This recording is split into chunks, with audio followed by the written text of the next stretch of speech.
Welcome back to the MovieBabble Podcast. As always, you can check us out online at MovieBabbleReviews.com. And this week you've got myself and Brennan as we break down the opening weekends for Godzilla, King of the Monsters, Ma, and Rocketman.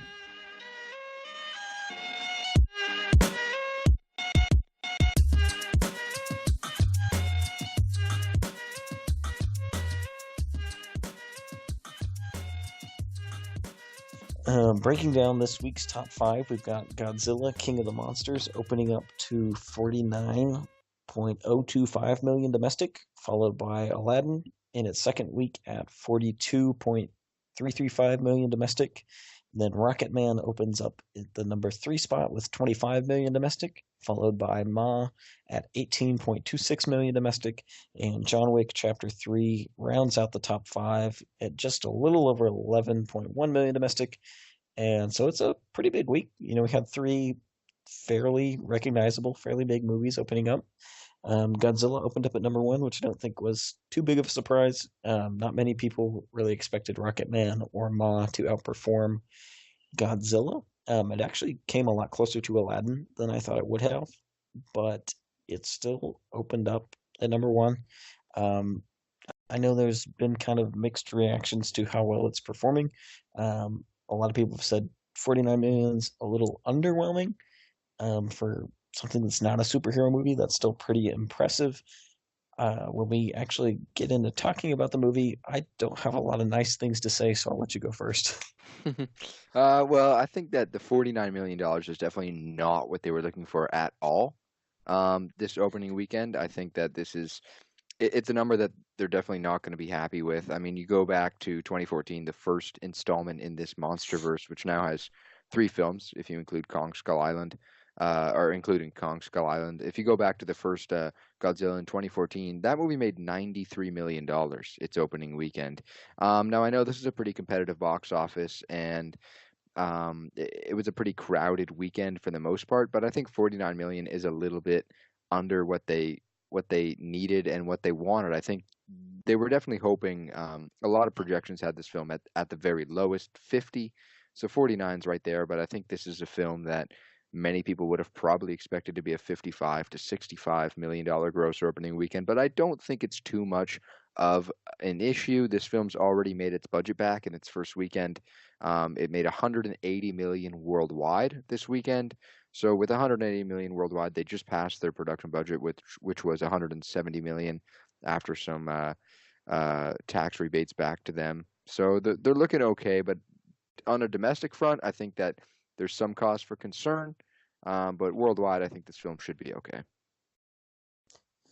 Yeah, I mean, it's not going to be something massive. It's not going to be Godzilla-sized, but it's not faring too poorly in terms of all the releases we've had this year.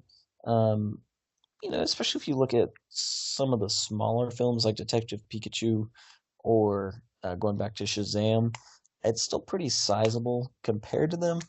But yeah, it's not going to be just a huge runaway success. Yeah, it's pretty interesting too, just because this year overall, you're looking at this studio, Warner Brothers in general, and they're having most of their kind of big releases this year have opened up around kind of that $50 million number. So that's kind of just an interesting take also. Yeah, because this is so they had the Lego Movie 2, then they had Shazam, and now they're at Godzilla. I think Yeah, that's and all 3 of also their. Pokemon as well. Yeah, and Pokemon. So they don't have anything that's really runaway huge success, just in the vein of Aquaman, but they do have quite a bit that's earning a fair share of money and just kind of chugging along at its own pace. So I don't think they're not at a point like Lionsgate is, or with something like Hellboy, but Yeah. they're moving along at their own speed.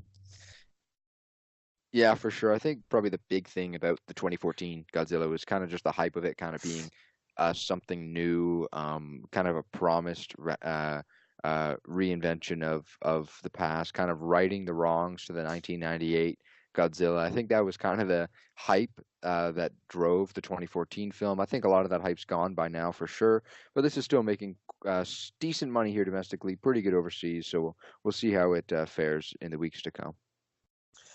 Yeah, and I mean, I'm probably gonna be pretty alone in this, but I really loathe this movie. Um, I'm just so disappointed.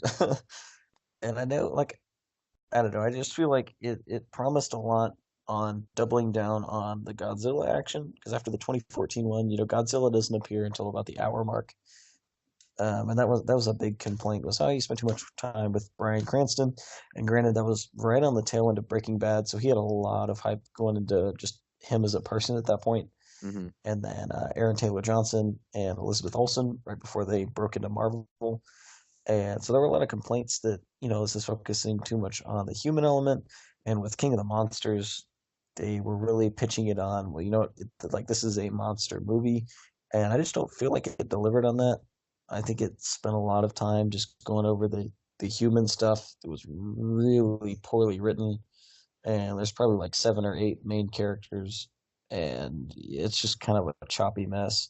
And even the editing, I was really disappointed with the first 2 monster fights. I think if you're going for Godzilla, the final fight between Godzilla, Mothra, Rodan, and King Ghidorah just delivers on all fronts. But I think the first 2 fights are just really poorly edited. Like there's a point where one of the main characters dies, and it takes like 2 minutes and that person's picture to be shown on a screen with the words deceased written across it for that point to really come across, because it's just really choppy with all these lightning and white screen effects. And I don't know. I have a lot of problems with this movie. You know what? I'm a big fan of the property, and I was disappointed with a few things as well. I think there's so much throwaway dialogue in this film that a lot of people, when they're watching a film, can ignore. For me, I couldn't. A lot of the jokes just really took me out of it. I don't 100% agree with all the fights. I think that this film's pretty overwhelming when you watch it. Like there's a lot of in-your-face action that may not work at all times, but I think there were some pretty kick-ass scenes for sure.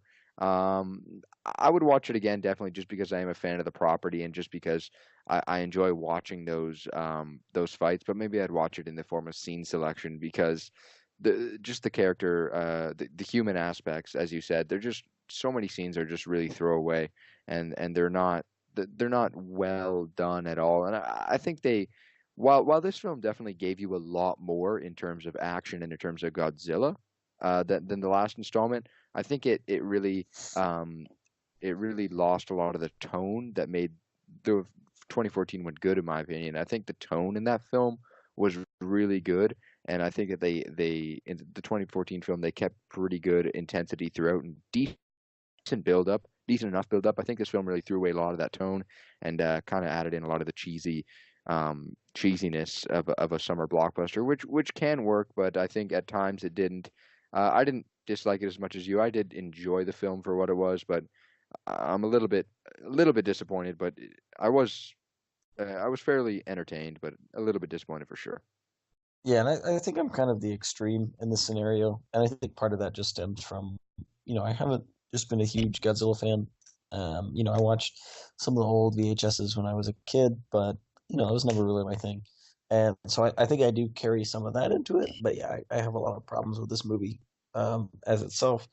As a big Charles Dance fan, I feel like he was really wasted, and I don't understand his character at all. Like, at some points in the movie, he's an eco-terrorist. At some points, he's just trying to make money, but then he's an eco-terrorist again. But he's also still trying to make money again, and he's just all over the place. And yeah, I did really enjoy Bradley Whitford's character. He just pops in every couple of minutes with a nice one-liner, and really lightens the mood, which I think this movie needed a lot. So props to that guy. Continuing off of his success from Get Out as a super racist, now he's the tension breaker. So he's really, really making waves there. All right, Uh, yeah, we're moving to number two this weekend. Aladdin held on in the number two spot, made $42.3 million. Only took a 53.7% drop from last weekend. I think this is a very, very good sign for this film. It's already after just 2 weeks, 2 weekends, up to $445 million worldwide.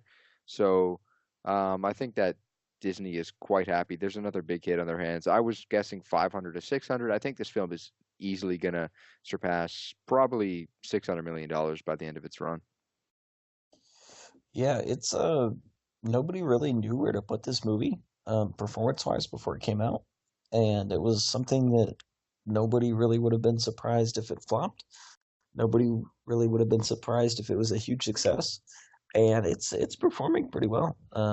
We talked a lot about the movie itself last week, but to still hold on to the number two spot when you have some pretty big movies in terms of Rocket Man and Ma coming out, as well as Godzilla, which, pretty good chunk of the Godzilla audience is going to be the same couple of people going to go see Aladdin. It's kind of the next summer action adventure blockbuster this year. And so the fact that it's still held on at number two and with such a narrow margin between Aladdin and Godzilla is pretty impressive. So Disney's happy with this. Yeah, for sure. And I think that this weekend, just seeing how everything played out with Rocket Man, Ma, Aladdin, and the Godzilla sequel, seeing how all that played out, I think that last weekend was the genius release date for this film, because you have the Memorial Day bump last weekend. The movie made great money. Um, and this weekend, you look at the box office, and there isn't really a new family film. You have three pretty diverse movies. You have kind of a drama musical biopic in Rocket Man. You have kind of a kind of a dark, humorous horror in Ma, which garnered a lot of buzz online. Kind of driving into its release. And then you have Godzilla, King of the Monsters, which is its own action monster movie, which isn't really a family movie in my opinion. And Aladdin kind of holds that position as the family choice movie of the weekend, and that's why it makes good money in its second weekend. I think it was definitely the perfect time to release this film. Now next weekend we'll see Secret Life of Pets 2, so we'll see kind of how things play out. Also Dark Phoenix next weekend. That's a pretty We'll see how that goes. That's another film that I don't know where to place that either. But we'll see what happens. But this was a pretty smart release by Disney, and it's kind of proving to be a successful, yet another success for this monopoly. Yeah, they've been a little bit hit and miss with the Disney remakes. It's something that when they really started this in 2010, Alice in Wonderland opened up to over $1 billion, which nobody really expected. And then they had Maleficent, they did Cinderella, and it fizzled a little bit money wise. But then again, Jungle Book came in 2016 and just quietly made its billion and kind of reinfused the franchise. And so, this year alone, we have 4 Disney remakes. Between Dumbo, Aladdin, Lion King comes out here pretty soon, and then Maleficent, Mistress of Evil, the Maleficent sequel comes out at the end of the year. So Disney is putting a lot of effort into these, and at least in the case of Aladdin, it's paying off pretty well. So following Aladdin, in the number 3 spot is Rocket Man. The Elton John biopic opened up at 25 million, which is pretty solid. It's not pulling Bohemian numbers yet. Bohemian got pretty close to $1 billion. I think it's hovering a little bit around 900 million at this point. But Bohemian opened up to 25 million on an estimated $40 million budget, and that's just 25 million domestic.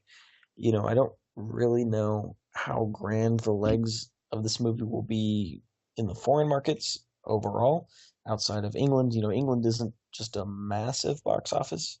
It makes a decent chunk of the world, but really, unless you can land in like China, Japan, depending on the point in the year, you really aren't sure with a movie like this. But if it does have Bohemian Rhapsody's legs, it will continue for quite a while. 25 million for a biopic is pretty impressive nonetheless. I loved this movie. I know Nick saw this movie, and I believe he really enjoyed it as well. And I'm not sure what your opinions were on it. Yeah, I definitely enjoyed this movie a lot. I think that it was a really fresh look into kind of a story like this. I mean, usually when you do have a film of this nature, it's a drama. It's a serious drama. For the most part, it's a character study, right? But this film is a lot more fresh than that, in my opinion. And I like that they went the musical route. I think that it could have been a risk, but I think it paid off.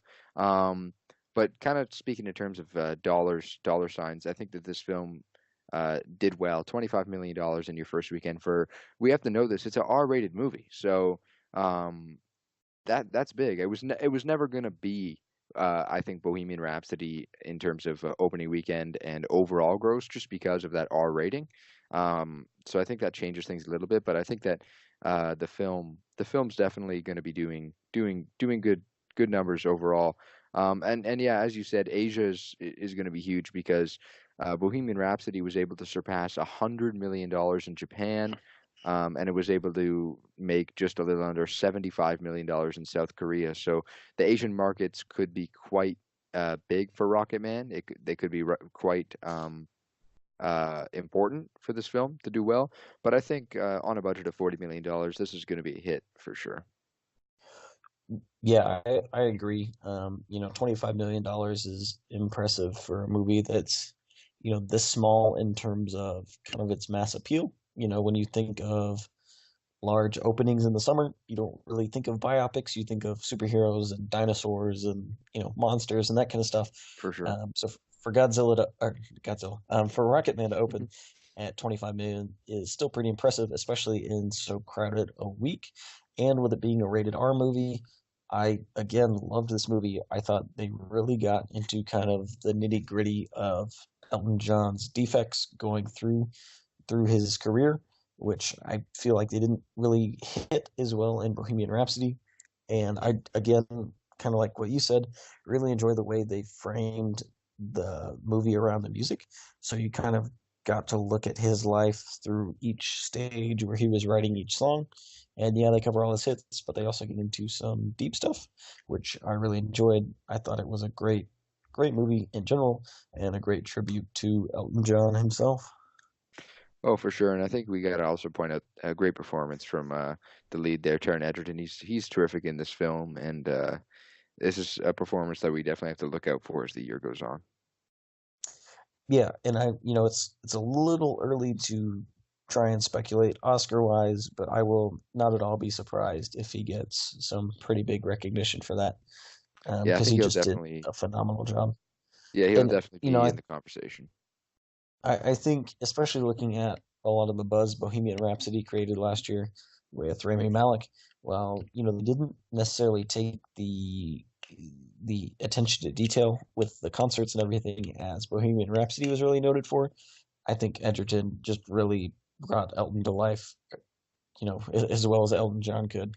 And so I will not be surprised to see uh, several nods to at least Taron Egerton and probably Rocket Man in total. I mean, if Bohemian gets a nomination, there's no way Rocket Man doesn't. Yeah, I can definitely see that for sure. But it could be another Green Book year. But we'll worry about that next February. So, moving on to kind of a sleeper hit of the summer at this point is Ma, opening up at 18.26 million. This is the Octavia Spencer horror film that has become a meme, and I think that's carried it a lot of the way. But yeah, on a $5 million budget, this opened up to over 18 million domestic, and I mean that alone is pretty impressive. Worldwide, it hasn't done just a ton of money yet. I'm not sure if it's completely opened yet. I'd have to look into that a little bit more, and I'm not seeing many estimates on that. But it's still made back its production budget in the first weekend for a horror movie. This is pretty solid. Yeah, 100%. I think that throughout the year we're seeing a lot of horror films that make back pretty much just their budget in their opening weekend.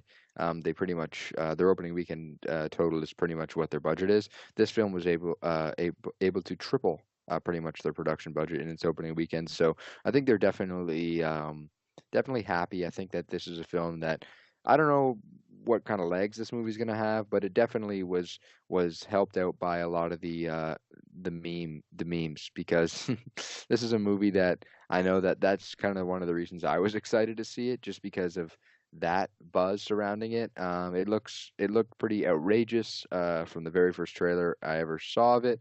So I was always kind of I always kind of had this on my radar as something that might be a fun and interesting watch, and I did watch it. I'm not gonna I don't want to discuss it because I know you haven't seen it yet, so I'm gonna leave that for your enjoyment. But I will say that uh, the film is going to do well, and with $21 million worldwide in its first weekend on a $5 million production budget, they're making money, and this is another Blumhouse hit. Low production budget horror film, drive the marketing, make back the money. I mean, it's just such a smart method, and they're going to keep doing this for years and years to come. This is a production company that is just going to continue to see profits because they have such a smart model of just having a low production budget horror film that kind of gets a little bit of buzz leading up to it. They make their money back opening weekend, and then they just make bonus money from there on out. This is a pretty good example of that. Yeah, and it's a nice turn for Octavia Spencer. If she doesn't do horror, she's not Hmm. a go-to horror actress, and so I'm excited to see her kind of take that turn. After seeing The Help, where she feeds everybody the poop, I'm not too surprised that I'm not going to be too shocked to see her in this kind of role. Um, just because it does. Granted, these are two very different movies, but that scene alone kind of translates enough for me into Hmm. my confidence in her ability to play this kind of role. And yeah, the memes. Once you have a good meme going, it's hard to ignore something like this. For Uh, sure. but yeah, it opens up at a good time where you know Brightburn wasn't just a huge success, and so it doesn't really have heavy competition. It's coming pretty far after Pet Cemetery. Of course, Us was 3 months ago at this point, so it came at a pretty good time as well. Yeah. And then rounding out the top five, refusing to retire yet again is John Wick with John Wick Chapter 3, opening this weekend to well, not opening, but continuing this weekend to a nice $11.1 million haul. John Wick is still going strong. I Yeah. mean, we talked last week, it's already surpassed the worldwide gross for John Wick 2. They've already greenlit John Wick 4. Keanu Reeves is not going away anytime soon. No, for sure. This is a film that is proving to be a massive hit. $220 million worldwide. That's huge for an R-rated action movie. I think that just proves that the growth is there in every single film in this franchise so far. Out of the three, you've seen massive growth in between. The first one to the second one saw a ton of growth, and now we're seeing even more growth with the second to third film. And I don't know how much longer this movie's going to stick around, but it's looking like it's gonna probably play out into the next couple weeks into early June. Still make a little bit of cash here and there. This is a movie that is definitely a huge hit, and we'll see if they can build on that in Chapter 4. I don't know if they can because it's way too early to tell. But this is pretty good dollars for a film of this nature. Yeah, and John Wick is one of those things that has continued to grow, and so we will no doubt see its peak at some point. It's just a matter of like how big can this become? Um, and it has grown exponentially so far. So I will not be surprised if John Wick 4 gets even bigger. I won't be surprised if it hovers around the same point. Um, John Wick is just a wonderful franchise, and I'm excited to see it continue on. Yeah, it's quite a unique thing, and for sure, I'm pretty interested to see where they go from here. Yeah, so that kind of wraps up the top five for this week.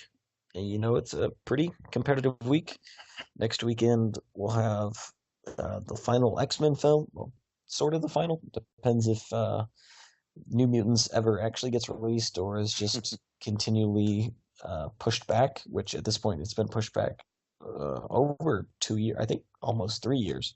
Like it has been pushed back a lot. So I'm gonna go ahead and say Dark Phoenix is the last X-Men movie we're getting.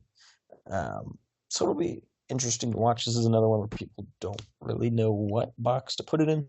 You know, X-Men Apocalypse didn't receive the best respect from the audience. Uh, the X-Men franchise itself has always had its ups and downs, and especially now that Marvel has purchased 20th Century Fox and has made it pretty clear that they're doing their own thing. It'll be really interesting to see how Dark Phoenix really pans out. Yeah, I mean, this could go many different ways. I think that, yeah, the Marvel has, or Disney has bought 20th Century Fox. The MCU is going to group in the X-Men at some point. I think that they're going to reboot everything. I'm not sure what they've said, um, what their plans are. I'm sure they haven't released everything, but I think that this is probably going to be the last X-Men film for this kind of core group that we've been following the last few films. And it's kind of a shame that it comes to this because this is a film that has had a lot of poor buzz surrounding kind of things that have gone on behind the scenes. It's a film that people are nervous to see what happens here because this thing could bomb. But say it does great, say it's somehow a massive success. What do they do? What do they do if it is a huge success? I don't know. I have no idea, but I think that this film is just going to perform fine. I think it's going to do all right, and then I think Disney's just going to kind of um, rinse it away and then start anew. Yeah, you know, Bob Iger and Kevin Feige in particular have talked about how they don't really have a vision for Fox's X-Men outside of Deadpool. Um, and I just don't see this meshing well. They're at a decent endpoint. It was kind of a surprise when they announced Dark Phoenix because at first Jennifer Lawrence and Michael Fassbender and James McAvoy were pretty adamant against, or at least hesitant against, in the case of McAvoy, of returning for a fourth X-Men prequel. And then it got greenlit, and then Disney announced they were buying Fox, and it's kind of gotten shuffled around. So this was originally supposed to be released last November, and then it was pushed to February, and now it was pushed to June. So unless they push it back again, it's coming out this week. Hmm. And I'm fully confident this will be the end of the X-Men. Hopefully they give him a nice send off. This is Simon Kinberg's first time behind the director's chair. He's produced most of them for the past, at least this trilogy, and I think he was pretty heavily involved in Bryan Singer, his original two films as well.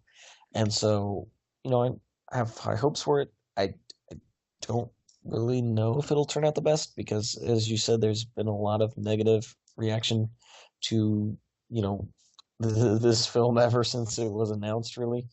Um, so we'll see how that pans out. Yeah, it'd be cool if it was kind of a surprise hit, or it turned out to be great. But I think that this is a film that we really don't know, and I think there are a few things to point out here. I believe that um, Kevin Feige and people behind the MCU have said that they're not going to use bring in the X-Men, so to speak, for I believe it was 5 years. I think I heard that number somewhere. I don't know if I'm 100% correct. But if that's so, I think that that gives them a good amount of time to kind of have a buffer period between the X-Men now, who are soon to be the X-Men of the past, and the X-Men of new, which we'll see in several years to come.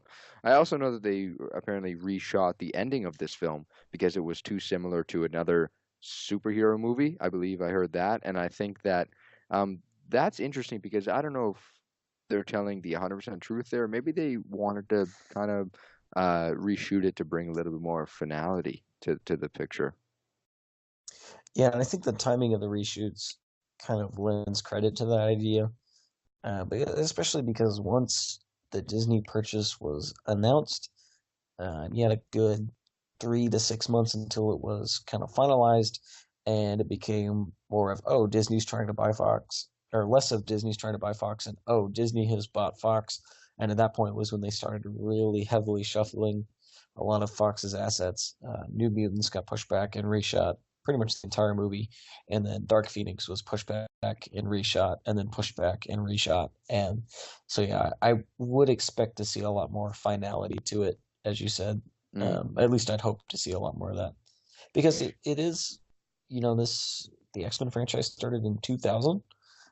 This has not always been at the forefront of superhero movies, specifically, from the first Wolverine solo movie to the second Wolverine solo movie, and then they finally got some attention again with Days of Future Past and with Logan here a few years ago. But this has been around. X-Men is part of the reason why we got Sam Raimi's Spider-Man trilogy. As much as it's painful to say, it's the reason why we got Daredevil and Fantastic Four way back in the early 2000s, and it did a lot to pave a way for the MCU. So it's interesting to see it kind of die off so it can fold into the MCU. Yeah, it's quite interesting for sure. I also want to kind of put a little bit of a idea out there. I think that Dark Phoenix may open up to number 2 next weekend. I think Secret Life of Pets 2 actually does have a very real chance of opening up to number 1, and reasons being the first film opened up to $104 million. You heard that right. Secret Life of Pets opened up to $104 million domestically when it came out a couple of years back. So I think that even if this film opens up to half that, that's $52 million. And that's not too bad. Also, Secret Life of Pets 2 is opening up in 900 more theaters than Dark Phoenix. And ever since kind of Days of Future Past, excluding Logan and the Deadpool films, the franchise has been kind of dipping. I mean, Apocalypse opened up to $65 million. I don't know if Dark Phoenix can emulate those numbers, but I think it's a very real possibility that Secret Life of Pets 2 wins the weekend next weekend. Yeah, I think that's a very real possibility. Secret Life of Pets was kind of a breakaway hit, and Secret Life of Pets 2 has quite a bit of hype around it. They've been marketing it pretty well since last summer. And so there's definitely a market for it. It doesn't have any strong competition at the moment in terms of animated kids movies. Ugly Dolls was not competition at all. That's kind of gone. Aladdin is in week 3, so you're not really facing any direct competition. And so it has a nice little area to really come in and sweep the weekend. Mm-hmm. I mean, we'll see. What do you think? Let's before we send it off. What's your pick for number 1, number 2 next weekend? Honestly, I think I'm going to agree with Secret Life of Pets taking number 1. I don't see Dark Phoenix really pulling strong numbers. Like the X-Men franchise has always been pretty hit and miss, just in terms of box office performance, and especially in the wake of the Disney purchase and the reshoots and kind of all the negative coverage that Dark Phoenix and New Mutants have gotten over the past year and a half. I just don't see this movie really performing other than for people that are just kind of committed to see every Marvel movie. I'll be there Thursday night. I don't expect it to be sold out. Okay. Well, that's the way it is. So obviously A Dog's Journey, number 1 spot, and then everything else behind that. It's going to be number 1 every weekend from here on out. Yeah. So yeah, that kind of sums it up for this week. And then next week, again, we'll talk about Secret Life of Pets 2 and Dark Phoenix, as well as seeing which movies hold on to the top 5. Thanks for listening to this episode of the MovieBabble Podcast. As always, you can check us out online at MovieBabbleReviews.com and join us next week as we break down the opening weekend for X-Men, Dark Phoenix, and The Secret Life of Pets 2.